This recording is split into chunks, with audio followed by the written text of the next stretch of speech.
যারা স্বাধীনতার চেতনা ধারণ করে না তাদের নির্বাচনের সুযোগ দিয়ে বিশ্ববিদ্যালয় কর্তৃপক্ষ পক্ষপাতমূলক আচরণ করেছে। ছাত্র শিবিরকে উদ্দেশ্য করে এমন মন্তব্য করেছেন ডাকসু নির্বাচনে ছাত্রদল সমর্থিত ভিপি প্রার্থী আবিদুল ইসলাম খান। অন্যদিকে শিক্ষার্থীদের সঙ্গে মতবিনিময়ে ছাত্র শিবির সমর্থিত প্যানেলের প্রার্থীরা নির্বাচন কমিশনের বিরুদ্ধে পক্ষপাতমূলক আচরণ অভিযোগ তুলেছেন। ভোটার উপস্থিতি বাড়াতে ভোটের এক সপ্তাহ আগে সব ধরনের পরীক্ষা সাময়িক স্থগিতের দাবি জানিয়েছে বামপন্থী ছাত্রদের প্যানেল প্রতিরোধ পর্ষদ। আরও জানাচ্ছেন মুশফিকুর রহমান। ডাকসু নির্বাচনের আচরণবিধি অনুযায়ী ২৬ আগস্টের আগে নির্বাচনী প্রচারণায় নিষেধাজ্ঞা রয়েছে, কিন্তু বিভিন্ন সভা ও কুশল বিনিময়ের ফাঁকেই চলছে প্রচার প্রচারণা। রোববার ঢাকা বিশ্ববিদ্যালয়ের বাণিজ্য অনুষদে শিক্ষার্থীদের সঙ্গে মতবিনিময় করেন ইসলামী ছাত্র শিবির সমর্থিত প্যানেলের প্রার্থী সাদিক কায়েম, এস.এম. ফরহাদ সহ অন্যান্য প্রার্থীরা।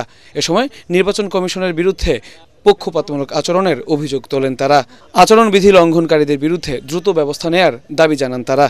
যারা শিক্ষকরা আছে, হল প্রভোস্টরা, কিছু কিছু প্রভোস্ট তারা নির্বাচনকে বন্ধ করার জন্য, নির্বাচনকে বানচাল করার জন্য চেষ্টা করছেন বলে আমাদের কাছে মিডিয়ার মাধ্যমে আমাদের কাছে তথ্য এসেছে। তো এই ধরনের কাজ যারা করছেন, আমরা অনুরোধ করবো, আপনার শিক্ষক হিসেবে আপনার আদর্শ থাকতে পারে, কিন্তু আমরা সবাই ছাত্র। আপনি এমন কোনো কাজ করবেন না যেটার মাধ্যমে ছাত্র এবং শিক্ষক প্রতিপক্ষ হিসেবে দাঁড়ায় যায় এবং কোনো একটি ছাত্র সংগঠনকে আপনারা স্পেশাল ফেভার দিচ্ছেন। দুপুরে মধুর ক্যান্টিনে সংবাদ সম্মেলন করেন বামপন্থী ছাত্রদের প্যানেলের প্রার্থীরা। ছাত্রলীগের সুবিধাভোগী ও বিভিন্ন সময়ে অরাজকতায় জড়িতদের প্রার্থিতা বাতিলের দাবি জানান তারা।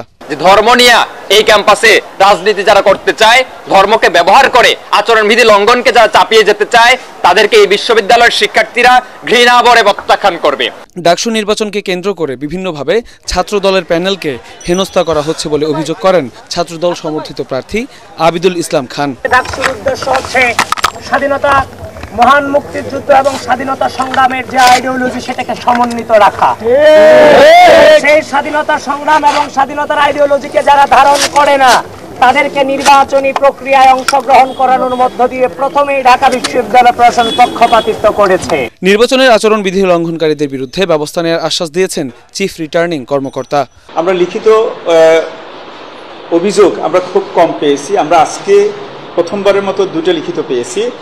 আর মৌখিক যে সকল অভিযোগ আসছে, আমরা সাথে সাথে, বিশেষ করে বিলবোর্ডের বিষয়ে একটা অভিযোগ আসছিল, শোনার সাথে সাথে আমাদের প্রক্টর অফিস, স্টেট অফিসের মাধ্যমে আমরা সেটা ব্যবস্থা করেছি। আগামী 9 সেপ্টেম্বর অনুষ্ঠিত হবে আলোচিত এই ছাত্র সংসদের ভোট গ্রহণ। মুশফিকুর রহমান, ATN বাংলা, ঢাকা।